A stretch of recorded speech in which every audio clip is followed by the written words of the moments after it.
گولی مارے رائد خان کو۔ جزلان جل ہی تو گیا تھا اپنے باپ کی رائد کے لیے محبت دیکھ کے۔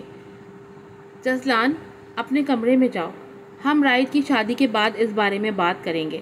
تراب خان بیٹھ کے پشت سے ٹیک لگائے آنکھیں موند گئے۔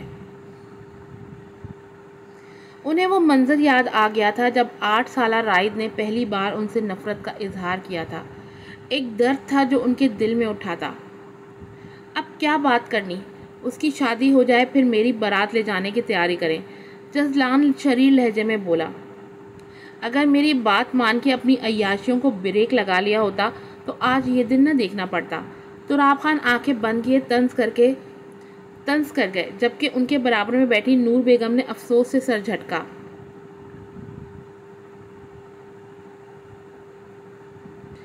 میں آپ پہ ہی گیا ہوں بابا، وہ انہیں چھیڑتے ہوئے شوخی سے بولا تو تراب خان نے پٹ سے آنکھیں کھولتے اسے گھورا۔ فکر مت کریں بابا، وہ لڑکی میری کامیابی کی سیڑھی ہے، ایک بار میں اوپر چڑھ گیا پھر اس سیڑھی کو چھوڑ دوں گا۔ جزلان تم بھول رہے ہو، ہم جاگیردار ہیں اور ہمارے ہاں طلاق نہیں دی جاتی، مرنے تک اپنے ساتھ جڑے نام کو اپنے ساتھ رکھنا ہوتا ہے۔ تراب خان کی بات پہ جزلان کے لبوں پہ مسکراہٹ آ گئی۔ تو پھر میں آپ کی پسند سے دوسری شادی کر لوں گا، وہ مزے سے بولا تو تراب خان نے بڑی مشکل سے اپنی مسکراہٹ کو روکا۔ جاؤ اب ہمیں آرام کرنا ہے۔ وہ ٹھیک سے اپنی جگہ پہ لیٹتے کروٹ بدل گئے تو وہ بھی کمرے سے نکل گیا۔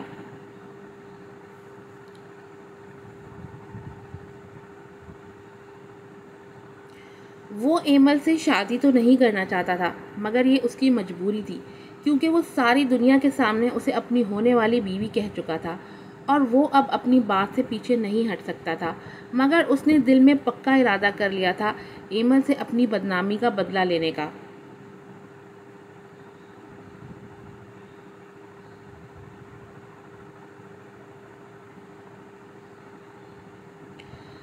ایمل، یہ کیا نیوز چل رہی ہے ٹی وی پہ؟ کیا تم واقعی اس سے شادی کرنے والی ہو؟ دوسرے دن ہی صبح سب سے پہلے مہوش کا فون آیا تھا، جس نے نیوز دیکھتے ہی ایمل کو فون ملایا تھا۔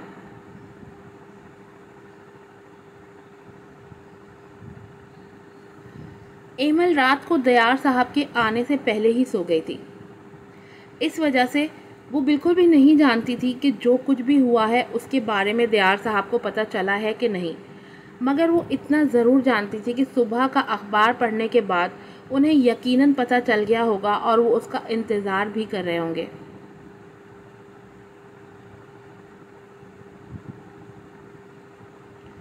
مہوش، مجھے تو خود کچھ سمجھ نہیں آ رہا، کل جزلان خان نے جس طرح سے ساری بازی الٹی، مجھے تو یقین ہی نہیں ہو رہا، مجھے تو سمجھ نہیں آ رہا کہ میں اب کیا کروں گی، سب کو ہی پتہ چل گیا ہوگا۔ ایمل کل سے بہت ہی پریشان تھی، وہ بار بار کچھ نہ کچھ کرنے کا سوچتی مگر پھر سے اسے اپنے بابا یاد آ جاتے۔ جس طرح سے کل جزلان نے اسے دھمکی دی تھی، اس سے کوئی بعید نہ تھی کہ وہ اپنی دھمکی پر عمل بھی کر دیتا، مگر وہ ایسے خاموش بھی نہیں بیٹھ سکتی تھی، اسی لیے اس سے کچھ نہ کچھ تو کرنا ہی تھا۔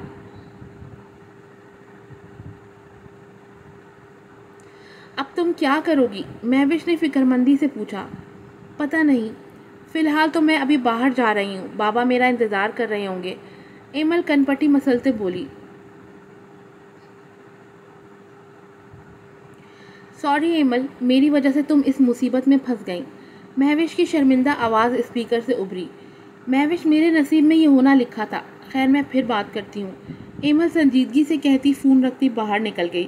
وہ باہر آئی تو دیار صاحب نیوز لگائے صوفے پہ پریشان سے بیٹھے دکھائی دیے۔ بابا،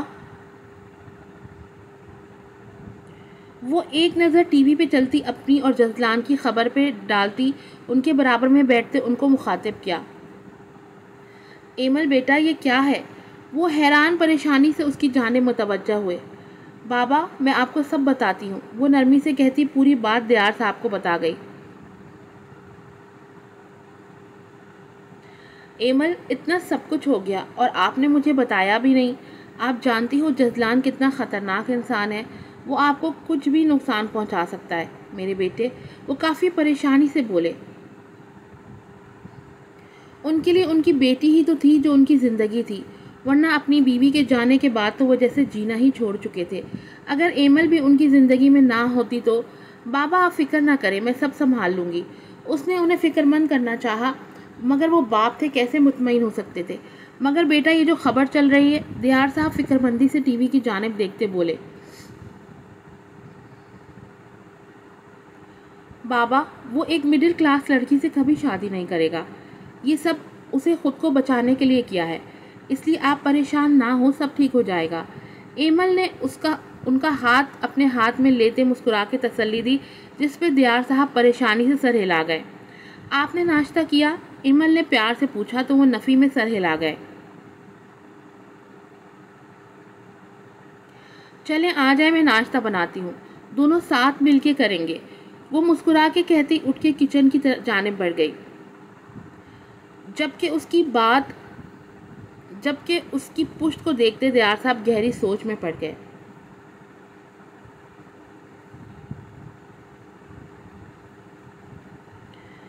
وقت اتنی تیزی سے گزرا تھا کہ کسی کو پتہ ہی نہیں چلا کہ کب شادی کا دن آ گیا۔ چاروں اور شہنائیوں کے ساتھ بارات دھوم دھام سے آئلہ کے دروازے پہ پہنچی تھی۔ رائد کے چہرے پہ خوشی صاف چھلک رہی تھی۔ ہر وقت سنجیدہ رہنے والا رائد آج مسکرا رہا تھا۔ تراب خان اپنے بیٹے کے اوپر سے بار بار نوٹ وار رہے تھے، مگر رائد نے ایک بار بھی اپنے باپ کو نہیں دیکھا تھا۔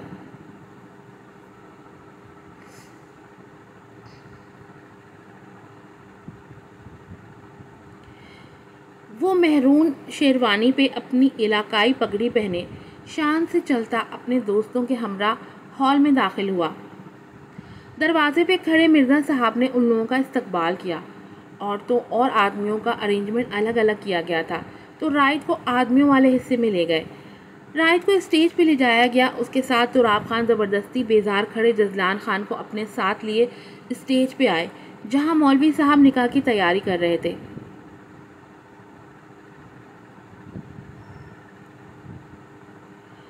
لڑکی سے اجازت لینی ہے، مولوی صاحب کے کہنے پہ وہ مولوی صاحب کو لیے عورتوں کی طرف برائڈل روم کی جانب بڑھ گئے۔ خوش رہو بیٹا، مرزا صاحب نے اس کے سر پہ ہاتھ پھیرا۔ وہ سرخ لہنگے میں چہرے کے گرد سرخ نقاب کیے، جس سے اس کی صرف سرمئی آنکھیں نظر آ رہی تھیں، جو نفاست سے کیے میک اپ کے ساتھ اور بھی پیاری لگ رہی تھی۔ بھاری زیورات پہنے، سر پہ لہنگے کا دوپٹہ اوڑھے، سر جھکائے بیٹھی بے حد پیاری لگ رہی تھی۔ آئلہ مرزا ولد مرزا شاہ، آپ کا نکاح رائد خان ولد تراب خان سے 1 کروڑ حق مہر کیا جاتا ہے، کیا آپ کو قبول ہے؟ مولوی کی آواز پہ وہ دھیرے سے قبول ہے کہہ گئی۔ کیا آپ کو قبول ہے؟ قبول ہے۔ 2 موتی ٹوٹ کے آنکھوں سے پھسلتے اس کے نقاب میں جذب ہوئے تھے۔ کیا آپ کو قبول ہے؟ قبول ہے، آخری بار کہتے اپنے بابا کے نام کی جگہ کسی اور کا نام لگا گئی۔ آج سے وہ آئلہ مرزا نہیں رہی، بلکہ اب سے وہ آئلہ رائد خان بن گئی تھی۔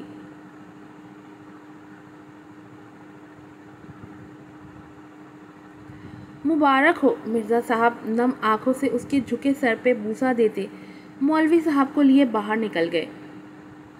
آج اپنے گھر سے رخصت ہونے پہ وہ اپنی ماں کے گلے لگتی رو دی۔ یہ احساس بہت ہی الگ تھا کہ وہ اپنے باپ کے گھر کو چھوڑ کے جا رہی ہے۔ آج سے وہ کسی اور کی ملکیت ہو گئی تھی۔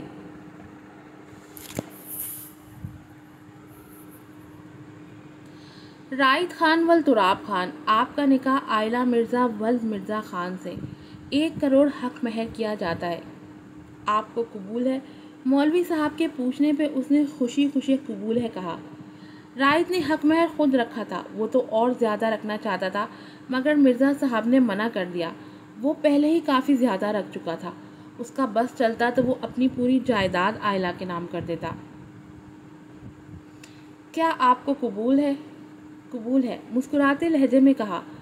وہ ارد گرد کی ہر چیز سے بے خبر اس لمحے کے زیر اثر تھا۔ کیا آپ کو قبول ہے؟ قبول ہے، تیسری بار کہتے اس نے اپنی پہلی نظر کی محبت کو اپنے نکاح میں لیا۔ اسے ایسا لگ رہا تھا اتنے سالوں بعد جیسے اس کی زندگی میں پھر سے خوشیاں لوٹ آئی ہوں۔ ایجاب و قبول کا مرحلہ طے پاتے ہی مولوی صاحب نے دعا کی، جس کے بعد مبارکباد کا شور اٹھا۔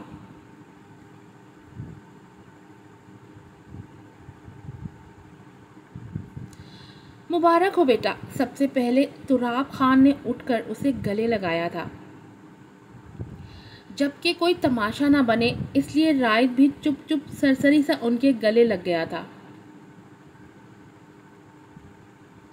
باری باری سب رائد کو مبارکباد دے رہے تھے، مگر جزلان نے اپنی جگہ سے اٹھنے کی زحمت نہ کی تھی۔ جزلان، تراب خان نے اسے اپنی جگہ سے ہلتے نہ دیکھ تنبیہ انداز میں پکارتے گھورا تو وہ منہ بناتے اٹھ کے رائد سے نہ ملنے کے برابر گلے ملا، جبکہ رائد کا بھی یہی حال تھا۔ آئلہ کو اسٹیج پہ لا کے بٹھا دیا گیا تھا۔ نوال اس کے ساتھ ساتھ ہی تھی۔ وہ نقاب میں بھی بہت پیاری لگ رہی تھی۔ جہاں لوگ اس کی تعریف کر رہے تھے وہیں کچھ لوگ اس کے نقاب پہ تنقید بھی کر رہے تھے، مگر انہیں کوئی فرق نہیں پڑتا تھا۔ کچھ دیر بعد ہی رائد کو وہاں لایا گیا تھا۔ رائد کے ساتھ تراب خان اور مرزا صاحب بھی موجود تھے۔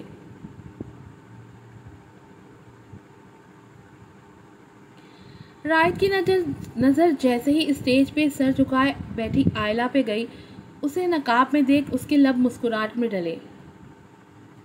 عورتوں میں کوئی مرد تھا نہیں، مگر فوٹوگرافر کی وجہ سے اس کے آج بھی نقاب کیا ہوا تھا۔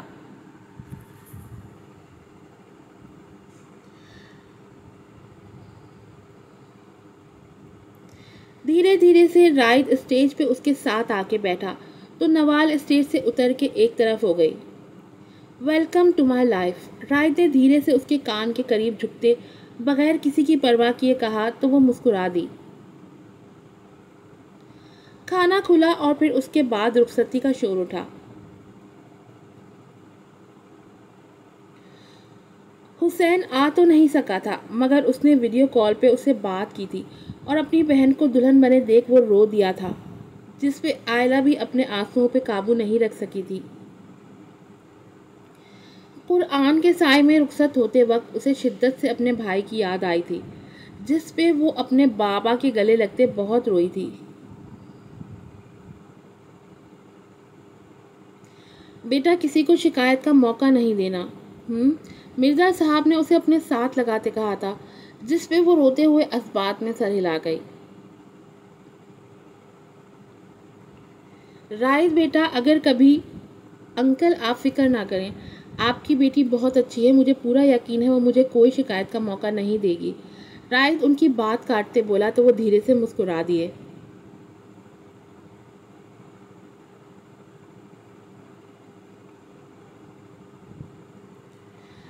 میں اور آئلہ الگ گاڑی میں آئیں گے، اکیلے۔ گاڑی میں بیٹھتے وقت نور بیگم اور نوال کو اپنی گاڑی میں بیٹھتے دیکھ رائد سپاٹ لینے میں بولا تو وہ دونوں خفت سے پیچھے ہٹ گئیں، جبکہ تراب خان نے بہت مشکل سے خود پہ قابو کیا تھا۔ آئلہ کو اس کا انداز کافی عجیب لگا تھا، مگر اس نے فی الوقت زیادہ دھیان نہیں دیا۔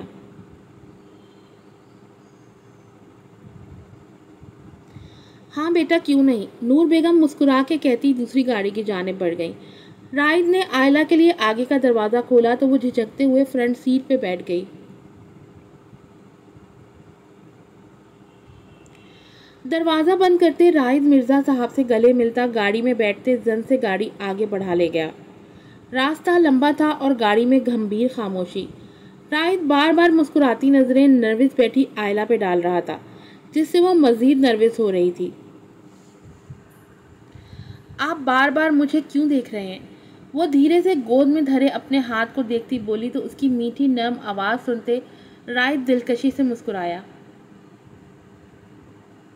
یقین کرنے کی کوشش کر رہا ہوں کہ میرا خواب کیا واقعی سچ ہو گیا ہے، کیا واقعی میری محبت میری ہو گئی ہے، وہ بھی تو اتنی آسانی سے، اتنی جلدی۔ وہ سامنے دیکھتا پرتبش لہجے میں بولا تو آئلہ کے دل میں گدگدی ہوئی تھی۔ آپ نے تو مجھے دیکھا بھی نہیں ہے، پھر بھی مجھ سے محبت کیسے ہو سکتی ہے؟ آئلہ نے ایک نظر اسے دیکھا، پھر اس کی نظریں خود بخود آئلہ نے ایک نظر اسے دیکھا، پھر اس کی نظریں خود پہ دیکھتے نظریں جھکا گئی۔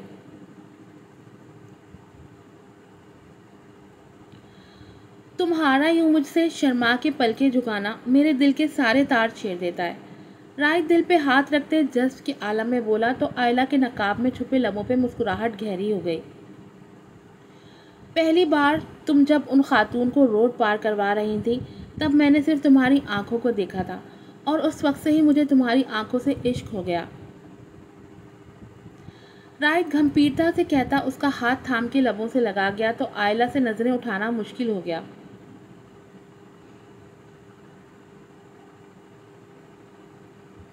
اسے ایک دم سے ہی یاد آیا تھا کہ رائد وہی شخص تھا جس کی گاڑی سے وہ ٹکراتے ٹکراتے بچی تھی۔ رائد ایک بہت بڑا بزنس مین تھا، اس نے اس کا نام بھی سن رکھا تھا، مگر قسمت انہیں ایسے ملا دے گی یہ اس نے سوچا بھی نہیں تھا۔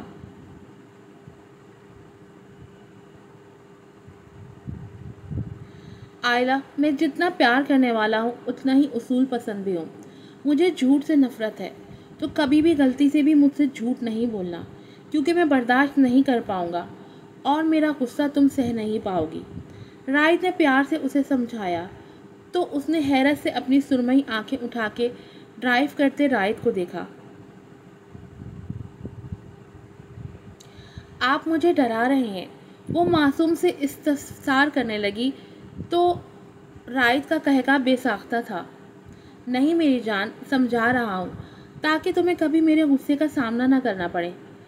ویسے تمہیں میرا غصہ ٹھنڈا کرنے میں زیادہ وقت نہیں لگے گا، محبت سے کہتے آخر میں لہجہ شریر ہوا تھا۔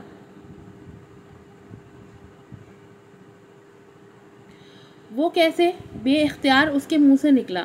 اپنے خوبصورت وجود میں الجھا کے تم میرا غصہ اڑن چھو کر سکتی ہو۔ آئلہ جو انہماک سے اس کی بات سن رہی تھی، اس کی جذبات اگلتی نظریں اور معنی خاص لہجے میں کہی گئی بات سنتے شرم سے نظریں جھکا گئی۔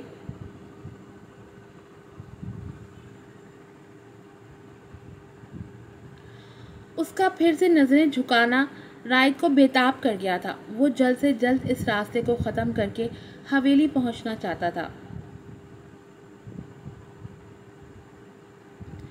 آج کی ایپیسوڈ یہیں پر ختم ہوتی ہے۔